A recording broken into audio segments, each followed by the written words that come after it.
On the 24th of April 2006, I had a terrible personal tragedy. I lost my beautiful 15-and-a-half-year-old son, played a dangerous game at school. Bad choice. And since that time, I've taken my life in a completely different direction. I was an entrepreneur, I was a businessman, I went down a different path, a path of purpose. And I now speak to hundreds of thousands of people across the world at some of the most famous learning institutions. Never spoken at Harvard before, and I'm very excited to speak to you. I speak to the largest corporations in the world. I speak to schools.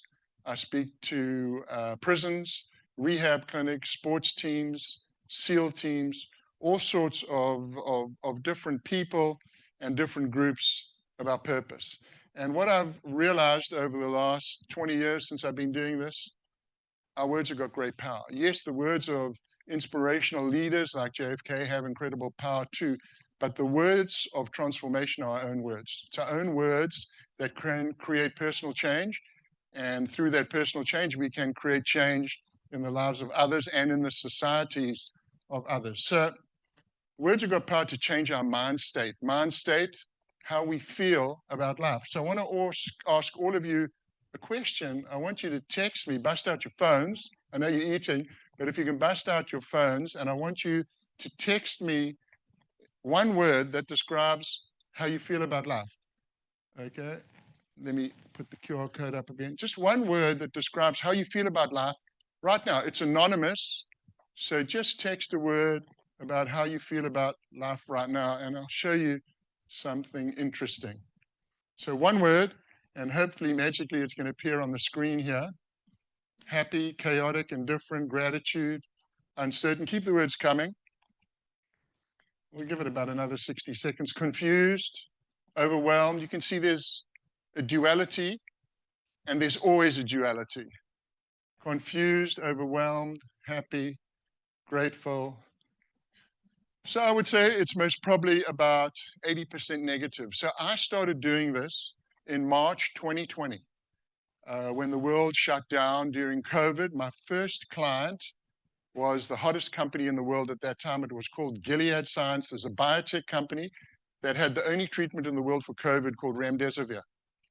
And this are results from that company. These were all fully employed people. None of these employees had any risk of being fired. And these were their results: exhausted, disappointed, anxious, uncertain, not dissimilar to the words that you have sent me. As COVID started to dissipate, the malaise started to lift from around the world. This is another company: exhausted, excited, confused, eager. This was yesterday for two of Matt's classes of maybe about 80, 90 students. Anxious, challenged, duality, optimistic, opportunity. What I'd seen over the last 5 years since COVID started, this was the malaise afflicting the world. The mindset: stress, anxiety, depression, disconnection. I called it a sad mindset. So what I try to do with my simple method and my simple perspective, I try to change the mindset from stress, anxiety, depression, disconnection to what I call this code mindset: commitment, optimism, desire, engagement. Our words have got unbelievable power to change our mind state. You know, when I walked in and saw those wonderful words of JFK, what can you do? And I think about other simple messages that have changed this country. Some you might not agree with, but certainly, yes, we can make America great again. I mean, those have been fundamental to create societal change. Words have got incredible power. So words have got great power for both negativity and positivity, duality. Words have got great power for unkindness and kindness. Words have got great power to engender despair. Words have got great power to motivate hope. So where does this power come from? As I see it, and as I have observed with hundreds of thousands of people that I've worked with, the power comes from purpose. Purpose, our North Star, our mojo, our mission. What is purpose? That's the strict academic description of what it is: long-term commitment to accomplish aims meaningful to oneself and the broader world. Purpose not just about self, about success, purpose about doing something, getting something done and doing something for the broader community.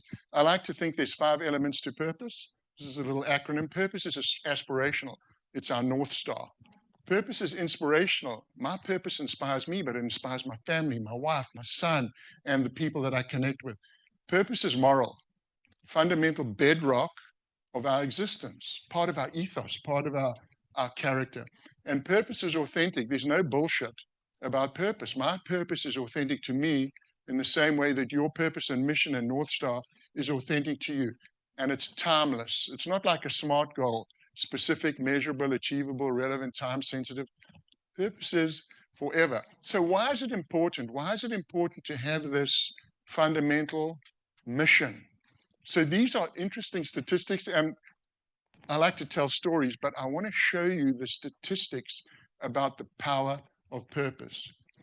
So this is a big longitudinal study, 73,000 people from the University of Michigan. Having purpose in life makes you live longer. It actually makes you live twice as long. How about that for an inducement to live a life of mission and purpose? And then in the work context, because all of you are either working, or you're going to be an entrepreneur, you're going to work for someone, working with a sense of purpose leads to, how about this? Greater engagement, fundamental business problem right now, motivation, productivity, and retention.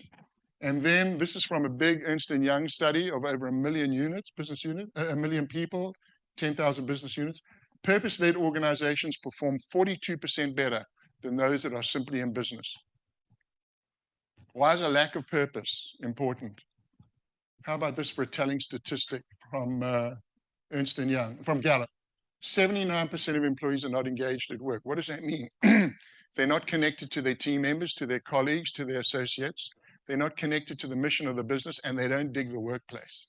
I mean, the malaise of lack of purpose. So during COVID, I saw this issue, man, with all these people I was speaking to. I saw this like stress, anxiety, depression, disconnection. So I had lunch with a cool dude in Santa Barbara, California, where I live. He's a philosopher, famous author. I think he sold 18 million books. And we just met over lunch, casual lunch. And he said to me, hey, Shaun, why don't we write a book together? I told him about the malaise that was afflicting the world. I said, okay, we'll call it The Surfer and the Sage, because he's a philosopher, poet. And the book was an exploration about how one can move from the darkness to the light, how one can move from the negative to the positive. So every single chapter was about a duality, anxious and calm, with the negative first, despair and hope, doubt and faith. It was a great, inspiring project for me to do, is write another book. It was my 5th book. But in the context of those troubled times, to go out there and do a project to help people find light. There's a wonderful legend here in Santa Barbara, where I now live, that we all live under the Rainbow Bridge. That Hutash, the Earth Mother of the Chumash people that have been living in the area for 13,500 years, the oldest humans in North America. And they grew up on this island called Santa Cruz Island. Hutash planted a magic seed. The people came from the magic seed. And in one of the first stories of sustainability or lack of sustainability, they ate through all their resources on the island and they started to starve.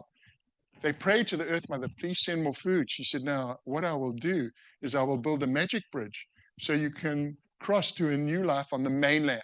It's 24 miles across the channel. So the people cross, she said, but whatever you do, don't look down. Of course, when you give people a prescription, they'll do the opposite. A lot of the people looked down and they fell into the channel and they started to drown. She saw people drowning and she didn't have the power to rescue them, but she cast a spell and she turned them into dolphins. So this whole channel is filled with dolphins. And when I go surfing, I ride with them. They'll be surfing under my board, or I'll be waiting for a wave and they'll come squeaking up next to me, a mommy dolphin, a little baby, and I'll stick my head out of the water and it's like you're communicating back with them. So now, I like to think that where the dolphin came down is my local beach in Santa Barbara called Hammond's Reef. And my late son Matthew and I used to love to surf this beach. And on this one particular day, we went down to the beach to go surfing. There was no surf. And he said, Dada, let's go and check out the Chumash Memorial. So on Shalawa Meadow, which is dedicated to the Chumash people, is a beautiful little memorial. You can see it's got the dolphin figurines on it. And we ran up the beach to the memorial, and you leave an offering. You leave a stone or you leave a shell. It has a beautiful inscription. The sacredness of the land lies in the mind of its people. This land is dedicated to the spirit and memory of the ancestors and their children. It ties us all together. So after we left the offering, we left the shell, he ran down the beach and he started to collect the stones that were on the beach. And he arranged them in a large circle. And inside that circle, we made another circle of stones. And inside that circle, we made a third circle. And in the innermost circle, we put down 2 large rocks. And he ran off down the beach, got a stick, and he said, Dada, we're going to sit inside this sacred story circle. And we're going to tell each other stories. There's just one rule. Whoever has the stick tells the story. What does the other person do? Just listens. Perfect communication. So father and son sat inside the sacred story circle. We passed that stick back and forth, heart to heart, eye to eye. Man, just exchanging our love, exchanging our spirit. And out of all the times I've spent on the beaches in the world, that was the best time. And I spoke at a big Hawaiian school, which has an endowment about the same size as Harvard, called Kamehameha School, dedicated to preserving and protecting Hawaiian heritage and culture. And the dean said to me, when you spoke to your son, you spoke in spirit language. And all the students put their heads down. And he said, students, give Shaun your mana, your life force, your spirit. And this wave of mana rolled across this chapel to me. It was an amazing moment. And I could feel the power of spirit and spirit language. So I got to my home. And as I put my key in the door, Matthew dug in his pocket. He pulled out a stone. I said, what's that, Matthew? He said, this is a sacred story stone from the sacred story circle. All the stories we told today are all inside that stone. How about that? And he put the stone right outside my door, and it magically moves around the garden. And every day, or some days when I go home and I listen, I can't feel and hear the stories, but the power and the spirit I feel. The spirit that's inside that stone, the mana that's inside the stone, the life force that we both put together in the stone. I'm hoping that all of you today have felt my spirit. You felt my mana. And all of you have got this tremendous power. And when you write your code, it helps you focus, distill, and recode the power that you have into something even better. So I want to ask you one more favor, and that is bust out your phones. And I want you to send one word that you're going to take home with you. Just one word. I'll go back to it. Just text me one word that you're going to take home with you.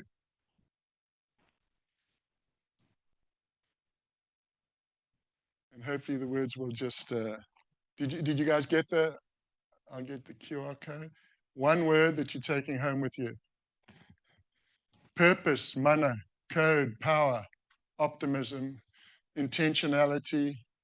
These are beautiful words. Agency, purpose. These are great words. So I want to thank you all for your hour of valuable time. It's been a great honor to speak here at Harvard. Double shaka. Thank you very much.